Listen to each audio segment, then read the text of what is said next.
1,00,000 మంది శివభక్తులతో కలిసి మహారుద్రాక్ష పూజలో పాల్గొనండి. వెంటనే కాల్ చేసి మీ పేరును నమోదు చేసుకోండి. నమస్తే రమగారు. నమస్తే జయ. రమగారు, మంచి చందమామ కథ చెప్పుకుందామండి. వాగ్దానం. పూర్వం బుద్ధిసాగరుడు అని ఒక వ్యాపారి ఉండేవాడు. మంచి పెద్ద బిజినెస్. పడవలు ఉండేవి ఆయనకి, నౌకల మీద 1,00,000, 2,00,000 బిజినెస్ తిరిగేది. ఒకసారి ఏమైందట, కోస్తా ప్రాంతానికి పంపించాడు. మన వైపు అనమాట. కోస్తా అంటే అదే కదా. అయితే వెళ్ళిన పడవలు మాయమైపోయినాయో, కొల్లగొట్టపడ్డాయో, వెనక్కి తిరిగి రాల. జనరల్గా ఈ వ్యాపారాలు చేసే వాళ్ళు ఏంటంటే ఇంట్లో ఏదో కొద్దిగా ఉంచుకొని మొత్తం అంతా బిజినెస్ మీదే పెడతారు. ఇక్కడ భూములు ఆస్తులు అలా ఉంచుకోరు. ఇతను ఉంచుకోలే పాపం. అయితే పడవలు రాల. ఒక నది తీరానికి రోజు వెళ్ళి అక్కడ చూసుకునేవాడు. చూడగా ఎన్నాళ్ళు గడిచినా రాలేదు. ఇంటి దగ్గర ఉన్న డబ్బు దాదాపుగా అయిపోవచ్చింది. చాలా దుఃఖంలో ఉన్నాడు. 2-3 వార్తలు కూడా వచ్చినాయి. కోస్తా దగ్గర కొన్ని పడవలు మునిగిపోయినాయి అని. అందులో కొన్నిట్లలో తనది కూడా ఉండుండొచ్చు. తనవి కూడా. చాలా దుఃఖంతో ఏం చేయాలో తెలియక నదీ తీరంలో కూర్చున్నాడు. అయితే అతనికి ఒక మరుగుజ్జువాడు కనపడ్డాడు నీళ్ళలోంచి వస్తూ. ఏమిటో దిగాలుగా ఉన్నావని అడిగాడు. ఏం చేయను బాబు, అంతా సంపద కొట్టుకుపోయింది, ఏమీ లేదంటే, సరే ఇతను అన్నాడు, సరే నీ జీవితాన్ని మారుస్తాను, నేను నీకు సంపద దొరికేలా చేస్తా, ఒక్క షరతు మీద అన్నట్ట మరుగుజ్జతను. నేను ఒప్పుకున్నాడు. ఏదో షరతు పెట్టాను. నువ్వు ఇప్పుడు ఇంటికి వెళ్ళంగానే నీకు మొదట ఎవరు ఎదురవుతారో, ఏది ఎదురవుతుందో అది నాకు ఇచ్చేయాలి. ఇప్పుడే ఎక్కర్లా, 12 ఏళ్ల పాటు నీ దగ్గర ఉంచుకో, 12 సంవత్సరాల తర్వాత అది నాకు ఇవ్వాలి, నేను వచ్చి తీసుకుంటా అంటే సరేనన్నాడు. ఈ మరుగుజ్జతను ఈయన కలిసి ఇంటికి వెళ్ళారు. ఇంటికి వెళ్తే ఈయన ఏమంటున్నాడంటే, రోజు ఆయన ఇంటికి వెళ్ళంగానే ఇంట్లో నుంచి పెంపుడు కుక్క పరిగెత్తుకుంటూ వస్తుంది. కుక్కని చేస్తే సరిపోతుంది కదా అంతేగా అనుకున్నాడు. కానీ ఏమైంది, ఆ రోజు ఈయనకి రత్నాకరుడు అని 4 ఏళ్ల పిల్లాడు ఉన్నాడు. ముద్దులు మూట కట్టేవాడు. వాడు ఎప్పటి నుంచో వాళ్ళ నాన్న కోసం వెయిట్ చేస్తున్నాడు. ఈయన వెళ్ళంగానే వాడు ఎదురొచ్చాడు. వెళ్ళిపోయాడు. పిల్లాడిని ఇచ్చేయద్దు. మరుగుజ్జువాడు ఎదురొచ్చిన వ్యవహారాన్ని చూసుకుని 12 ఏళ్ళ తర్వాత మళ్ళీ వస్తానని వెళ్ళిపోయాడు. ఏం చేయాలో తెలియలే. 4 ఏళ్ళ వాడు 12 ఏళ్ళ అప్పుడు 16 ఏళ్ళు వస్తాయి. సరే చూద్దాం ఆనాటికి అని చెప్పి ఊరుకున్నాడు. ఆ మర్నాడు వాళ్ళకి ఏదో చిన్న కుంటుంది పొలం, కొద్దిగా పొలం దున్నుతుంటే ఒక బిందె దొరికింది. దాని నిండా డబ్బు ఉంది. మరుగుజ్జువాడు చెప్పాడు కదా నేను బాగు చేస్తానని. ఆయన ఆ బిందె తెచ్చుకున్నాడు. తర్వాత ఇల్లు అది బాగు చేస్తుంటే ఇంట్లో కూడా కొన్ని చోట్ల అతనికి ఇట్లా బంగారు పాత్రలు దొరికినాయి. ఇక నౌకా వ్యాపారం కాకుండా మామూలు వ్యాపారం పెట్టుకుని చక్కగా బాగుపడ్డాడు. పిల్లాడికి 13-14 ఏళ్ళు వచ్చాక నీ చిన్నప్పుడు ఇట్లా జరిగిందని వాడికి చెప్పాడు. చెప్తే వాడన్నాడు, కుర్రాడు, దాని ఏముంది నాన్న, అదో పెద్ద కష్టం కాదు, ఏం పర్వాలా, వాడి మరుగుజ్జు అంటే ఎంత ఉంటాడు, భూమికి జాండు ఉంటాడు, నేను ఇంత ఎత్తున్నాను, 2 దెబ్బలు కొడితే వాడైపోతాడు అన్నాడు కుర్రాడు. తండ్రి వాగ్దానం చేశాడు. వీళ్ళు ఏం చేస్తాడు, వాగ్దాన బంధానికి ఏమంటారు, వాగ్దాన భంగానికి తండ్రిని ఎంకరేజ్ చేశాడు. సరే ఇంట్లో ఉన్నారు. వీడికి 16 ఏళ్ళు నిండిపోయింది. ఒకరోజు ఆ మరుగుజ్జతను వచ్చాడు. వచ్చేసరికల్లా కుర్రాడు ఏం చేశాడు, తండ్రి తను ఒక చిన్న ఇది వృత్తం లాంటిది గీసుకుని, ఏమంటారు, ఒక బ్రహ్మగారి చేత మంత్రిపించి మంత్రపు అక్షింతలంతా చల్లుకుని కూర్చున్నాడు. వస్తే నేను కొడతానులే నాన్న, ఏం పర్వాలేదన్నాడు. ఆ మరుగుజ్జువాడు వచ్చాడు. ఉఫ్ఫను ఊదేశాడు ఆ అక్షింతల్ని. పదా మనం వెళ్దామంటే కుర్రాడు అన్నాడు, నేను నీతో వచ్చేదేంటి, నా మోకాలంత ఎత్తులేవు, 2 పిడిగుద్దులు కుడితే చచ్చూరుకుంటావు అనేసరికి, ఏమిటి నాతోనే యుద్ధం చేస్తావా నువ్వు అని అడిగాడు మరుగుజ్జువాడు. ఆ ఎవరితోటైనా చేస్తాను నేను అన్నాడు కుర్రాడు రత్నాకరుడు. అనేసరికల్లా సరే పట్టు, మన ఇద్దరం కుస్తీ పడదాం, ఎవరు గెలిస్తే వాళ్ళది పైచి. సరే ఇద్దరు పందెం వేసుకున్నారు. మరుగుజ్జువాడు ఇంతే ఉన్నాడు కానీ ఈ రత్నాకరుని ఎత్తి విసిరుకొట్టేశాడు. విసిరుకొట్టి, నువ్వు ఓడిపోయావు, నాకు నీతో పని లేదు, నువ్వు ఓడిపోయావు కదా, ఓడిపోయిన వాడిని విడిగా పెట్టాలి అని చెప్పి ఏం చేశాడు, వీడు నా సొంతం కదా, వాళ్ళ నాన్న అడిగాడు, వీడు నా సొంతం, పైగా ఓడిపోయాడు, మేము ఇద్దరం పందెం వేసుకున్నాం, వీడు ఓడిపోయాడు అని చెప్పి ఓ పడవ ఎక్కించి సముద్రంలో వదిలేశాడు. వదిలేసి ఆ పడవ కొట్టుకుంటూ ఎక్కడికో పోయి చివరికి ఏదో ఒక ద్వీపం దగ్గర చేరితే ఈ కుర్రాడు ఏం చేశాడు, కాస్త ఓపిక తగ్గింది, 4 రోజులు పట్టింది. కానీ 16-17 ఏళ్ల పిల్లలకి ఏముంది, మళ్ళీ ఏదైనా కొంచెం తిన్నారంటే మళ్ళీ కోలుకుంటారు. వాడు దిగి ఆ దీవంతా పరిశీలించాడు. అక్కడ ఒక పెద్ద మేడ ఉంది, పెద్ద కొండ ఉంది, లోపల ఒక బంగారు కొండ లాంటి కొండ, దాని పైన ఏదో మేడ లాంటిది కనపడుతుంది. వీడు మెల్లిగా అక్కడేవో కాయ కసరు కనపడితే అవి ఇవి కోసుకుని తిని పైకి వెళ్ళాడు. వెళ్తే బయటంతా ఎంత వెండి బంగారాలు ఉన్నాయో, ఎన్ని రకాలు ఉన్నాయో. అదంతా వెళ్ళి వెళ్ళి వెళ్ళి లోపల చూస్తే ఒక మహాసర్పం ఒకటి, నాగుపాము ఒకటి కనపడింది. అడిలిపోయాడు. ఈ బంగారాలకి వాటికి కాపలాలు ఉంటారని తెలుసుకున్నాడు. చిన్నప్పుడు తెలుసు, కథల్లో వినేవాడు. ఈ పామే కాపలా ఉందనుకుని పరిగెత్తుకుంటూ వచ్చేపోయాడు. వచ్చేపోతే ఆ పాము మానవ భాషలో కేకేసింది, వెళ్ళిపోవద్దు వెళ్ళిపోవద్దు, నాకు సహాయం చెయ్యి, నేను ఒక దేవకన్యని, కొంతమంది మరుగుజ్జు రాక్షసులు మా నాన్న వాళ్ళతో యుద్ధం చేసి నన్ను పట్టుకొచ్చేశారు, నాకేదో శాపం కూడా పెట్టారు, నేను వాళ్ళ మాట వినలేదని, అందుకని నేను ఇక్కడ ఇలా ఉండిపోయాను, నువ్వు ఇక్కడే పడుకో, నా కోసం ప్రాణం వదిలిపెడితేనే ఇది నేను నా శాపం పోతుంది. ఎవడైనా నా కోసం ప్రాణం వదలంటే వదులుతారు? ఎవరు వదులుతారు? నీకేం భయం లేదు, నా దగ్గర మంత్రజాలం ఉంది ఇక్కడ. రాత్రికి మరుగుజ్జు రాక్షసులు వస్తారు, ఆ అమ్మాయిని విడిపించు అని, శాపం తీర్చండి అని అడిగితే ప్రాణానికి ప్రాణం అంటారు. నువ్వు ఒప్పుకుంటే నిన్ను చంపేస్తారు. నిన్ను చంపేసిన మరుక్షణం నాకు మామూలు రూపం వచ్చేస్తుంది. వాళ్ళు నిన్ను వదిలిపెట్టి వెళ్ళిపోతారు. నీకు నేను పొద్దునే లేచాక నాకు మెలకు వచ్చి వాళ్ళు వెళ్ళిపోయిన తర్వాత నేను మంత్రజలం చల్లి నిన్ను బతికించుకుంటాను, జీవితాంతం నీ పాదదాసిగా ఉంటా, ఇదే నా వాగ్దానం అని చెప్పింది. సరే వీడేమనుకున్నాడు, మనకి ఇక్కడ తినలేదు, తిప్పలేదు, అమ్మలేదు, నానలేదు, ఎటగు పోతాం 4 రోజుల్లో, ఇక్కడ ఈ ద్వీపంలో ఏం చేస్తాం, సముద్రం ఎక్కడుంది, మన ఊరు ఎక్కడ, పోతే పోతాం, ఒకవేళ బతికేమనుకో ఈ మహాద్భుత సౌందర్య విలాస అవుతుందేమో ఇది రేపొద్దున. ఈ అమ్మాయి ఉంటుంది కదా, ఇక్కడ ఉన్న వెండి బంగారాలన్నీ, ఈ బంగారపు కొండ, ఈ పైన భవనము అన్నీ మనమే అవుతాయిగా అని అనుకుని సరేననుకుని సావిట్లో పడుకున్నాడు. పడుకునేసరికి వాళ్ళు రాత్రి 12 అయ్యేసరికి ఒక 25-30 మంది మరుగుజ్జులు నల్లగా భీకరాకారాలతో ఉన్నవాళ్ళు వచ్చారు రాక్షస మొహాలకి. వస్తే ఎవడరా నువ్వు, దేనికోసం వచ్చావురా అంటే, దేవకన్య శాపం విమోచనం కోసం వచ్చాను అంటే వాళ్ళు గట్టి గట్టిగా అరిచి కేకలు పెట్టారు. దానికోసం చచ్చిపోతావా నువ్వు, అదెవరో కూడా నీకు తెలీదు అంటే, అయినా సరే చచ్చిపోతా అన్నాడు. అయితే సరే చచ్చిపో, నువ్వు చస్తేనే మాకు విమోచనం, దానికి విమోచనం అని చెప్పి వాళ్ళు ఏం చేశారు, ఈవిడ మెడకాయ నరికేశాడు, వీళ్ళ వాడికి మెడ నరికేసి మాయమైపోయారు. ఎప్పుడైతే వీళ్ళు మెడ నరికేశారో ఆ సర్పం కాస్త దేవకన్యగా మారిపోయింది. వీళ్ళంతా వెళ్ళిపోగానే పరుగున వచ్చి మంత్రజలం తీసుకొచ్చి వీడి మీద చల్లింది, వీడిని బతికించి చూసుకున్నారు. మొత్తం రాక్షసులు అక్కడి నుంచి బయటికి వెళ్ళిపోయారు. వాళ్ళ శాపం ఏమిటి, ఈ అమ్మాయి కోసం ఎవరైనా ఒక మానవుడి రక్తం ఇక్కడ పడితేనే వాళ్ళకి ఆ మరుగుజ్జు రూపాలు పోతాయి ఆ రాక్షసులకి. ఈ అమ్మాయికేమో ఒరిజినల్ రూపం వస్తుంది.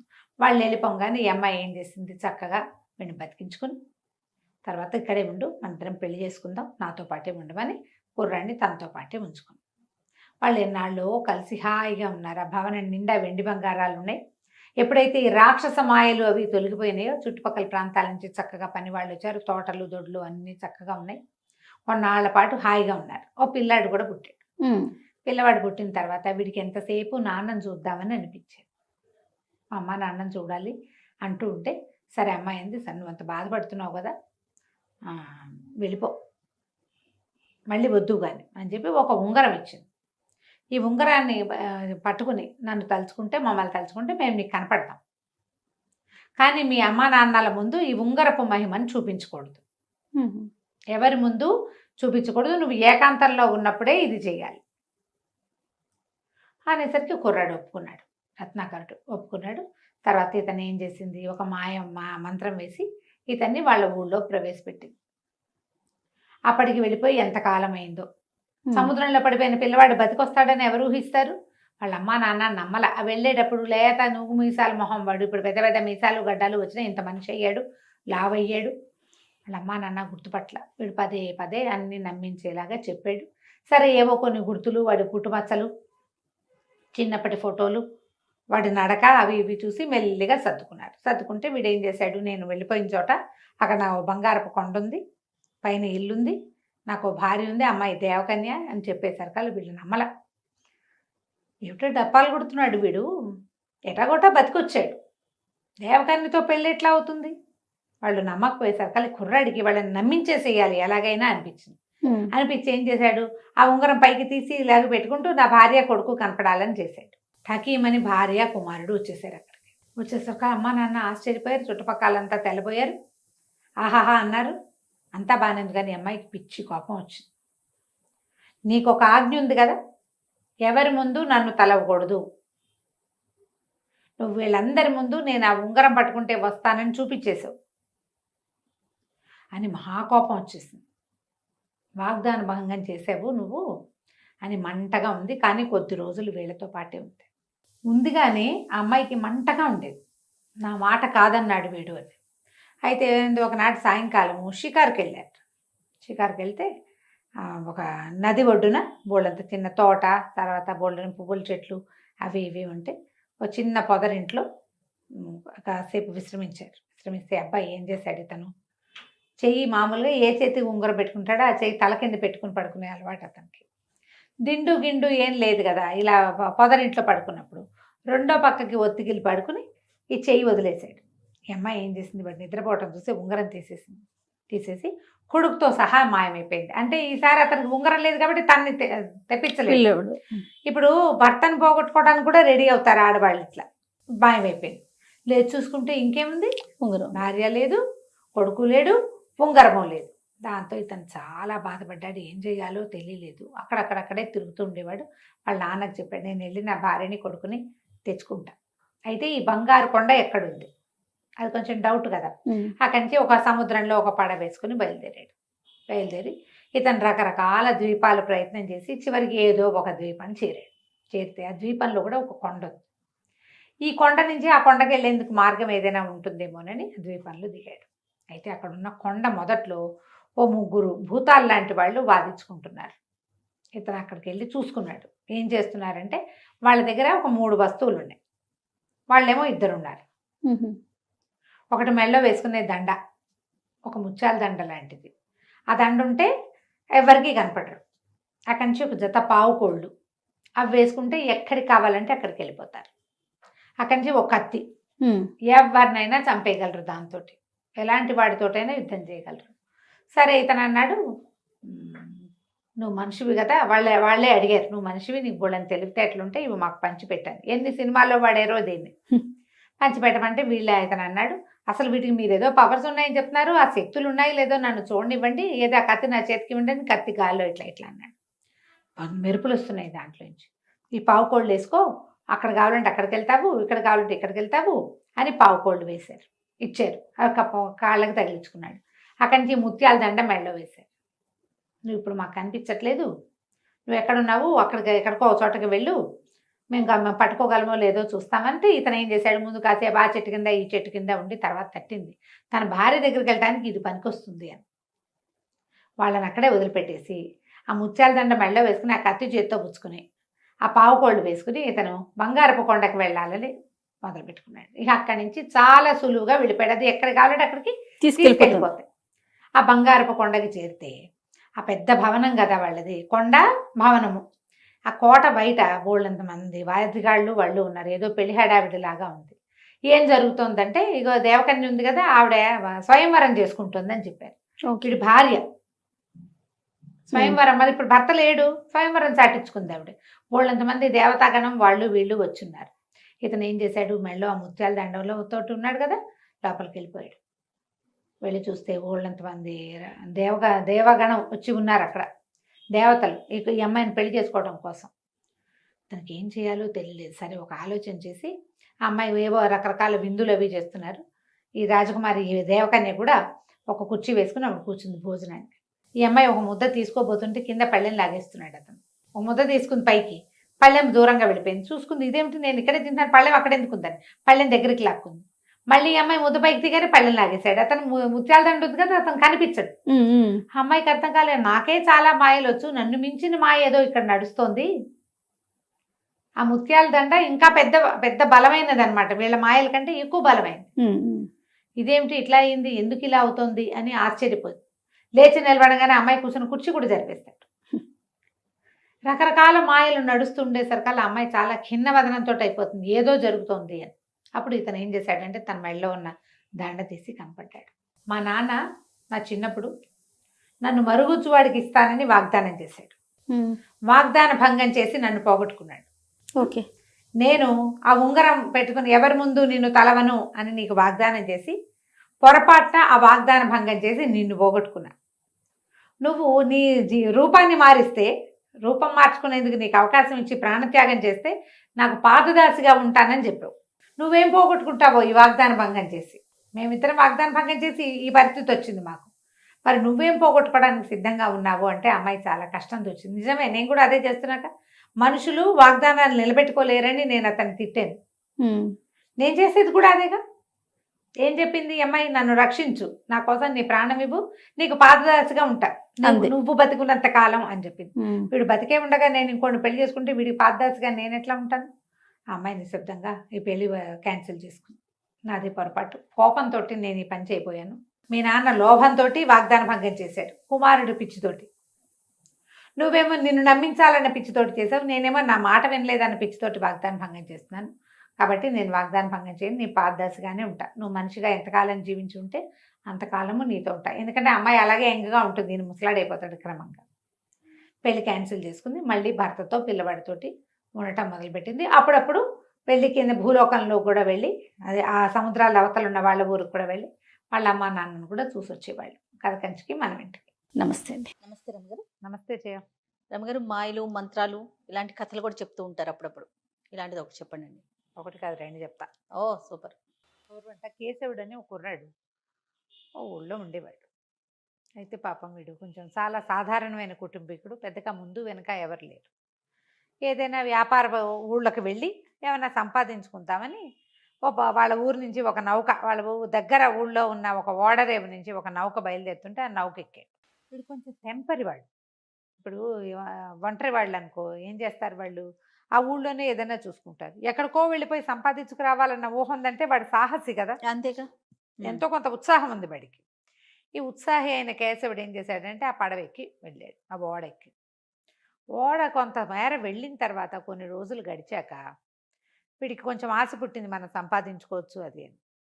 ఆ ఓడ కాస్త ఏదో అది కొండకి తగిలి పగిలిపోతే జనమంతా ఎట్లో పడిపోయారు ఈ సముద్రాన్ని. కొంతమందికి చిన్న చిన్న పడవలు దొరికినాయి, ఎటు వెళ్ళిపోయారు. వీడికి ఒక చిన్న కొయ్య పలక దొరికింది, వీడు ఒక దీవిలో పడిపోయాడు. కొయ్య పలక ఎటు తీసుకుపోతే అటు తీసుకెళ్ళి వెళ్ళిపోయాడు అంతే. వాడు అది పట్టుకుని అలా ఉండిపోయాడు. కొయ్య పలక కొట్టుకుపోతూ ఉంది. ఆ కొట్టుకుపోయి ఒక దీవి లాంటి ప్రాంతానికి చేరాడు. చేరిన తర్వాత వీడికి ఏమర్థమైంది? ఎవ్వరు చేరల, తన దప్ప. ఆకలి దహించుకుపోతోంది. ఆ సముద్రపు నీళ్ళు ఎందుకు తాగడానికి పనికిరావు. అయితే వీడు గమనించింది ఏంటంటే ఆ మొత్తం దీవి నిండా మా కొబ్బరి చెట్లు ఉన్నాయి, మనుష్య సంచారం ఏమీ లేదు. సరే ఓపిక వచ్చేదాకా అట్టా నేల మీద పడి ఉంటే, సరే ఏం చేద్దాం, కొబ్బరి చెట్టు అయినా ఎక్కితే ఉప్పు నీళ్ళు తాగడానికి పనికిరావు, కొబ్బరి నీళ్ళు పనికొస్తాయి హాయిగా. ఆ కొబ్బరి తినచ్చు, 2 కాయలు నీళ్లు తాగితే ఓపిక వస్తుంది. సాల్ట్ లాస్ అయిపోయి ఉంటాడు కదా ఇంత ప్రయాణం వల్ల. సరే వీడు ఏం చేశాడు, ఒక చెట్టు ఎక్కాడు. కొబ్బరి చెట్టు ఎక్కి ఒక కొబ్బరికాయ కోసే లోపల వాడికి దూరంగా ఏదో గుయ్యమని సప్పుడు వినిపిస్తుంది. తీరా చూస్తుంది కదా, చూస్తూ ఉంటే అటు నుంచి ఒక పంది గాల్లో ఎగురుకుంటూ వస్తుంది. దానికి రెక్కలు లేవు కానీ ఎగురొస్తుంది. భయం వేసేసింది. ఆ కొబ్బరి మట్టలను కావిటేసుకుని అక్కడే ఉండిపోయాడు. తీరా చూస్తే ఈ పంది కొంచెం ఎత్తైన ప్రదేశానికి ఒక చోటకి చేరింది. ఆ రెక్కలు లేని పంది అక్కడికి రాగానే హాయిగా కాళ్ళు బారజాపి పడుకుంది. అది నీడగా ఉంది, ఇసుక ఉంది, ఆ గట్టు మీద చల్లగా ఉంది, కాళ్ళు చాపి పడుకుంటుంది పంది. హాయిగా నిద్రపోయింది. వీడు అదేమిటో తెలియలే వాడికి. సరే చూద్దామని ఏం చేశాడు, చెట్టు దిగి ఆ పంది దగ్గర ఉన్న వైపుకి ఎక్కాడు. ఎత్తంతా ఎక్కితే పంది కాళ్ళు బారచాపి గుర్రక కూడా పెడుతోంది. చూస్తే ఏదంటే మామూలు పందే, అది రెక్కల్లే ఏం లేవు, 4 కాళ్ళు, మామూలు తోక, దాని ముట్టె పొడుగ్గా, కూరలు మాత్రం మంచి పదునుగా ఉన్నాయి. దాని పక్కన ఒక ఇంతలావు వజ్రం కనపడింది వాడికి. ఇంత రాయి దగదగ అంటుంది, వజ్రం గుర్తుపడతాడు వీడు. దాని మీదేనా? దాని పక్కన వజ్రం పక్కన పెట్టుకుని పడుకుంది అది. ఓకే. వీడు ఏం చేశాడు, అటు ఇటు చూశాడు, పంది కదలటల్లా. ఆ వజ్రం దేనికైనా ఉపయోగపడుతుంది, ఒకవేళ నా బతుకు బాగుండి ఇక్కడి నుంచి బయటపడితే నా బతుకంతాకి ఇది సరిపోతుంది అంతే అని ఆలోచించుకుని ఆ వజ్రాన్ని తీసుకున్నాడు. తీసుకునేసరికల్లా తీసుకుని కింద ఉంటే పంది వచ్చేస్తుందేమండి, కొబ్బరి చెట్టు ఎక్కి కూర్చున్నాడు. 1 గంట పోయాక వీడి ఈ లోపల ఏం చేశాడు, ఈ కింద ఉన్న పుల్లలు ఏదో కనిపెట్టి తీసుకుని కొబ్బరికాయ పొడుచుకుని నీళ్లు తాగి మెల్లిగా కొబ్బరికాయ ఒలుచుకుంటున్నాడు కూర్చుని. 2-3 కాయలు తాగేసరికల్లా ఓపిక వచ్చేస్తుంది కదా, 4 కాయలు కింద పడేశాడు, ఒకటి ఒలుచుకుంటున్నాడు చెట్టు మీదే కూర్చుని. ఒక గంటన్నర పోయిన తర్వాత పంది లేచి అటు ఇటు చూస్తుంది. నా వజ్రం అని వెతుక్కుంటుంది. అది దానికి తెలిసిపోయింది వీడు ఎవడో పట్టేసుకున్నాడని. అక్కడి నుంచి ఆ పంది ఏమిటి, అది ఒరిజినల్గా పంది కాదు, ఒక మాంత్రికుడు. ఓహో. వాడికి విపరీతమైన బలం, వాడికి ఆ పంది స్వరూపం మీద ఆసక్తి. వాడు ఆ స్వరూపంతో తిరుగుతున్నాడు అక్కడ. ఓకే. అక్కడి నుంచి చెట్టు మీద ఉన్న వీడిని చూసి గర్జించింది, ఘూర్నిచ్చింది అంటారు. పంది దాన్ని గర్జన అనకూడదు, ఘూర్నించటం దాని పేరు. రెండో ఘూర్నించింది అనమాట, గుర్రు పెట్టడం, దాన్ని ఘూర్నించటం అంటారు. నీ పని చెప్తాను అని అరిచేసరికి వీడు ఏం చేశాడు, ఎండు కొబ్బరికాయలనగా ఒక లావుపాటి కొబ్బరికాయ తీసి పెడేలమని పందికి వేసి కొట్టాడు, విసిరేసరికి అలా తగలంగానే పంది బొక్కబార్ల పడి మూర్చిపోయింది. వీడు పరిగెత్తుకుంటూ వెళ్ళి దాన్ని కొట్టేశాడు, పంది చిత్త కొట్టేశాడు, చచ్చిపోయింది పంది. చచ్చిపోయేసరికల్లా అక్కడెక్కడో దూరంగా వాడు ఎత్తు మీదకి ఎక్కాడు కదా, వాడు చెట్టు ఎక్కినప్పుడు వాడికి కనపడలా, చెట్టుకు ఆపోజిట్లో ఉన్న గుట్టెక్కేసరికి అవతల ఏదో పొగున్నట్టు కనపడుతుంది, తెలుస్తోంది. వీడు ఏమనుకున్నాడు, ఈ చెట్టు మీద ఇప్పుడు ముందు చెట్టు ఎక్కా, చెట్టు దిగి గుట్ట దిగి మళ్ళీ చెట్టు ఎక్కా, మళ్ళీ చెట్టు దిగి మళ్ళీ గుట్ట మీదకి వచ్చా. ఇట్లా కాకుండా ఇక్కడి నుంచి అక్కడికి వెళ్ళిపోయే మార్గం ఉంటే బాగుంటుంది కదా అనుకోగానే రయ్యమని ఎగిరెళ్ళి చెట్టులో పడ్డాడు. ఆ చెట్టు మీద కూర్చున్నాడు. ఆశ్చర్యపడి వీడిదేంటి ఇట ఎట వచ్చాను. అప్పుడు వాడికి అనిపించింది, ఒకవేళ ఏమైనా ఈ వజ్రంలో మహత్యం ఉందేమో. పంది ఎలా ఎగురొచ్చింది, అది ఈ వజ్రాన్ని పట్టుకునే వచ్చింది, ఇది దాందే, ఆ వజ్రం కోసమే అది అరుస్తోంది. సరే వీడేమనుకున్నాడు, ఎక్కడైనా మనుష్య సంచారం, ఈ దీవిలో మనుష్య సంచారం ఉంటే అక్కడికి నన్ను తీసుకుని అక్కడికి వెళ్ళిపోవాలని కోరుకునేసరికల్లా ఒక్కసారి రయ్యమని ఎగిరెళ్ళి ఇంకా కొంచెం ఎగువగా ఉన్న ఒక గుడిసుంది అక్కడ పడ్డాడు. పడేసరికి అంటే పడిపోలే, వాడు తెలిసింది వాడికి వాలుగా నుంచోటం. తీరా చూస్తే అక్కడ ఒక డేరా లాంటిది వేసింది, అక్కడ ఒకడు కూర్చుని ఉన్నాడు. ఆ ఒక గుడిసె కనపడింది. గుడిసె దగ్గర ఒక కాళ్ళు లేని వాడు ఒక మేకపిల్లని కాల్చుకుంటున్నాడు తినడానికి. వీడు మన కేశవుడు దగ్గరికి వెళ్ళి, అయ్యా కాస్త నాకు తిండి ఈ రాత్రి పడుకోవడానికి చోటు ఇప్పిస్తారా అని అడిగితే మంత్రికుడు అన్నాడు, ఇదిగో మేకని తిందుగా నువ్వు కూడా కూర్చోని, ఇక్కడికి ఎట్టా వచ్చావు నువ్వు అన్నాడు. అనేసరికల్లా వీడు వజ్రం తీసి చూపించాడు. తీసి చూపించి, ఇదిగో ఈ వజ్రం దొరికింది, ఎక్కడికి కావాలంటే అక్కడికి వెళ్ళిపోవచ్చు అనగానే, ఈ కాళ్ళు లేని వాడు అన్నాడు, నా దగ్గర ఇంకోటి ఉంది, వాడు కూడా మాంత్రికుడు, నా దగ్గర ఇంకో మహత్యం ఉంది అని ఒక గొడ్డలు చూపించాడు. తల కర్ర, దీన్ని బాడీ మీద కొట్టి కట్టెపుల్లలు తీసుకురా అంటే కట్టెపుల్లలు తెచ్చి మంట చేసి పెడుతుంది. అది తల మీద కొట్టి ఎదుటివాడి తల తీయంటే తీసేస్తుంది. మహిమగల గొడ్డలి, నా గొడ్డలు నువ్వు తీసుకుని నీ వజ్రం నాకు ఇవ్వు, ఎక్కడికైనా వెళ్ళటానికి నాకు కాళ్ళు లేవు, వజ్రం ఉందనుకో కాళ్ళు హాయిగా వెళ్ళిపోతాను నేను అనేసరికల్లా సరేనన్నాడు కేశవుడు. కాకపోతే వాడి మేక మాంసం తింటూ ఉంటే వీడికి అనిపించింది, ఈ కాళ్ళు లేనివాడు అందితే తన్ని కూడా కాల్చుకు తింటాడు అనిపించేసింది. వాడు చూపు బాగుంట్లా, వీడు గ్రహించాడు. సరే ఈ మారకం మాట వచ్చేసరికల్లా సరే ఏమన్నాడు, అలాగే ఇవ్వని ఆ వజ్రం ఈ చేత్తో ఇస్తున్నట్టు ఇచ్చి ఈ గొడ్డలు చేత్తోకి తీసుకున్నాడు. తీసుకుని ఏమన్నాడు, దాని తల మీద కొట్టి వీడి తల తీసేయి అని చెప్పాడు. వెంటనే గొడ్డలు ఎవడి చేతిలో ఉంటే వాడి మాట వింటుంది. ఈ గొడ్డలు రయ్యమని పోయి ఆ కాళ్ళు లేకుండా కూర్చుని ఉన్నాడు కదా మాంత్రికుడు, వాడి మెడ కట్ చేసేసి వీడు అమ్మాయి అనుకుని ఆ గొడ్డలి ఈ వజ్రం. కాకపోతే వీడి దగ్గర వజ్రం ఉన్నప్పుడు వీడు వెనక్కి వెళ్ళిపోవచ్చు, వీడు ఇంటికి వెళ్ళిపోవాలని కోరుకోవచ్చు. కాకపోతే వాడికి ఆశ ఏంటంటే మనకు వజ్రం దొరికిందంటే ఇంకేమైనా దొరుకుతుందేమోనని ఉన్నాడు ఇక్కడ. ఆ వజ్రం గొడ్డలు పుచ్చుకుని నడిచాడు. ఇంకా అవతల నడుస్తుంటే దూరంగా పొగ కనపడింది, అక్కడికి వెళ్ళాలని కోరుకున్నాడు. అక్కడికి వెళ్ళేసరికల్లా ఒకడు చేతులు లేని వాడు ఒకడున్నాడు అక్కడ. వాడు డేరా వేసుకుని ఉన్నాడు, కాళ్ళు చెప్పుకుని కూర్చున్నాడు, వాడికి చేతులు లేవు, ఇక్కడి నుంచి లేదు. అయితే వీడి దగ్గరకు వస్తుంటే కేశవుడు కొంచెం దూరంగా దిగాడు, 4 అడుగులు వేసి నడిచేసరికల్లా వాడి దగ్గర ఒక ఇంత పాత్ర ఉంది గట్టు మీద, పాత్రలో అన్ని పాలు ఉన్నాయి. ఆ పాత్రని ఇట్లా గడ్డ పెట్టి తోసేసరికల్లా ఆ పాత్ర దొర్లి బోర్లా పడి అందులో ఉన్న పాలు కింద పడి ఇక పెద్ద ప్రవాహం అయిపోయింది. అది ఎటా అయిందంటే ఆ గుడిసె డేరా ఆ కాళ్ళు లేకుండా కూర్చున్నవాడు తప్ప మిగిలిందంతా మునిగిపోయేంత ప్రవాహం వచ్చేసింది. వీడి మీదకి వచ్చేసినాయి కేశవుడి మీదకి. కేశవుడు ఈ వజ్రం పట్టుకుని ఒక్క ఎగురులో ఒకటే దూకులో వచ్చి ఇప్పుడు అతను కూర్చున్నాడు కదా, ఆ కాళ్ళు లేనివాడు అదే ఈ చేతులు లేనివాడు వాడి పక్కకి చేరాడు.